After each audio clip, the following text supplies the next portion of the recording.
కరెక్ట్గా ఆయనను ఎంత గట్టిగా రిజెక్ట్ చేయగలమో అంత గట్టిగా రిజెక్ట్ చేస్తే ఆయన మానవుడై వచ్చి ఈ ప్రపంచంలో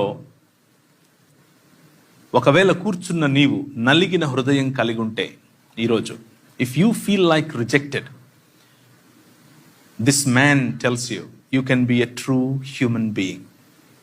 ఈ మానవుడుగా వచ్చినటువంటి దేవుడు, దేవదేవుడు ఈరోజు నీ హృదయాన్ని తట్టి, నువ్వు ఎన్నో సంవత్సరాల నుంచి బహుశా చర్చికి వస్తూ ఉండొచ్చు, ఆరాధిస్తూ ఉండొచ్చు, కానీ మతంలో మాత్రమే ఆగిపోయి ఉంటే ఈ మానవుడు నిన్ను నిజమైన మానవత్వం వైపుకు పిలుస్తున్నాడు. Do you want to be a true human being?